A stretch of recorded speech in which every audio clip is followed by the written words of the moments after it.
kulan wacan daawada mar kale midowga Afrika ayaa shirka meertada 36 ee midowga Afrika ee ka dhacay dalka Itoobiya ka saaray wakiilka Israa'iil oo markii horeba aan haysan ogolaansho la isku waafaqsan yahay iyo joogitaanka qarsoodiga ee Israa'iil ee geeska Afrika ayaan warbixintan ku eegaya balse marka hore fadlan ka mid noqo saaxiibada ku xiran bartayda Facebook si aad maalin walba ula socoto barnaamijka falanqaynta siyaasadda iyo arrimaha amniga mahadsanid maamulka Israa'iil ayaa cambaareeyay sida ergada Israa'iil looga saaray shir madaxeedka midowga Afrika iyadoo ku eedeysay dawladda ay cadawga weyn ay yihiin ee Iran in ay soo abaabushay tallaabadaasi iyadoo gacan ka helaysa dalalka Algeria iyo Koonfur Afrika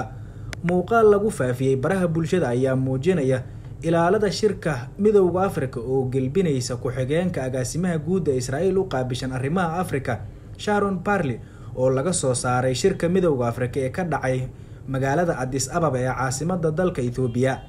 afayeen u hadlay wasaaradda arrimaha dibadda Israa'iil ayaana ku tilmaamay dhacdadaasi mid aad u daran isagoo xusay in Parley uu ahaa goob jooga ka qaybgalkiisa loo aqoonsan yahay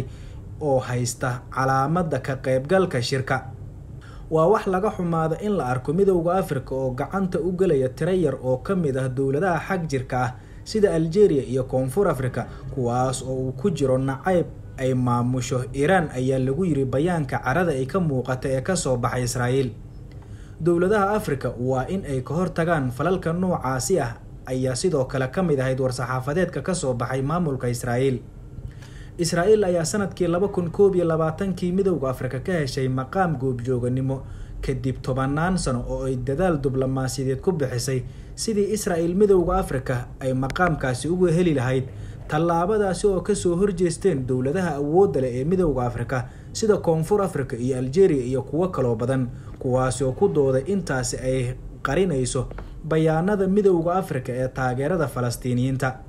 sanadkii hore dood adag ayaa ka dhalatay aqoonsiga Israa'iil ee goobjooganimada shir madaxeedka midowga Afrika iyadoo Falastiin ay midowga Afrika ka codsatay in ergagaasi laga eriyo gudaha midowga Afrika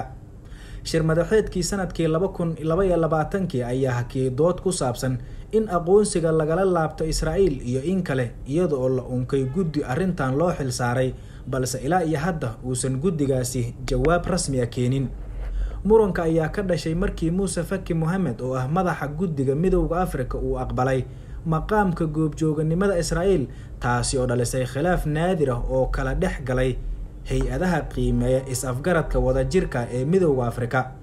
midowga Afrika ma uusan sheegin haddii ajandaha sanadkan ay ku jirto in dood laga yeesho maqaamka Israa'iil ee ka qaybgalka shir madaxeedka midowga Afrika iyo in kale ilaa midowga Afrika uu ka gaaro go'aan ku saabsan in Israa'iil la siiyo maqaam kormeer ah iyo in kale ma yeelan kartid kormeer ayuu xisbiga talada haya ee Koonfur Afrika ugu jawaabay Israa'iil xisbiga haya talada Koonfur Afrika ayaana taariikh ahaan ahaa mid si weyn u taageeray qadiyadda Falastiiniyiinta Koonfur Afrika ayaana ka soo horjeesatay gumaysiga Israa'iil ee Falastiin sidoo kale ergada Algeria ee shirka midowga Afrika ka qaybgalaysa ayaa iyaguna waxay soo jeediyeen in wakiilka Israa'iil ee midowga Afrika shirka laga saaro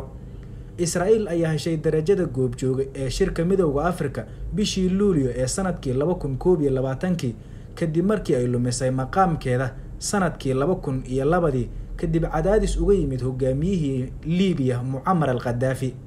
Israa'iil ayaa xiriir la leh qaar ka mid ah wadamada midowga Afrika sida Kenya, Ethiopia, Seychelles, Uganda, Rwanda iyo wadamo kale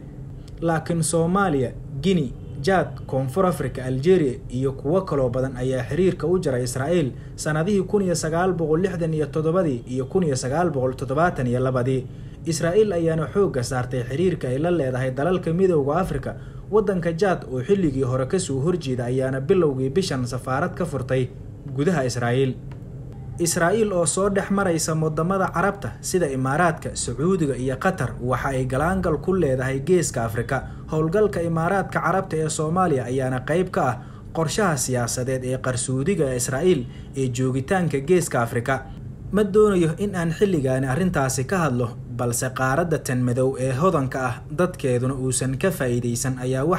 waxa ku loolamaya wadamada reer galbeedka iyo reer bariga waxaana cid walba ay doonaysaa in ay saameyn ku yeelato qaaradda tan hodanka ah waxaana ka mid ah saameyntaasi dagaalka juqraafi siyaasadeed ee ka holcaya Afrika sida Congo, Soomaaliya, South Sudan iyo Ethiopia walow Ethiopia wajiga koobaad ee dagaalka TPLF ay ku guuleysatay. sidoo kale Ruushka oo isaguna loolan adag ugu jira saameynta qaaradda Afrika oo kula tartamaya wadamada reer galbeedka ayaa shirka Midowga Afrika uga soo qayb galay dhanka online-ka. wasiirka arrimaha dibadda Ruushka Sergey Lavrov ayaana muddo sanad ka yar waxa uu safar ku yimid dalalka Ethiopia, Masar, Angola, Eswatini, Koonfur Afrika iyo wadamo kale oo ay ka mid tahay Eritrea. waan filayaa inaad wax badan ka fahamteen. intaas ayaan ku soo koobayaa barnaamijkeena falanqaynta siyaasadda iyo arrimaha amniga. waad ku mahadsantahay daawashada.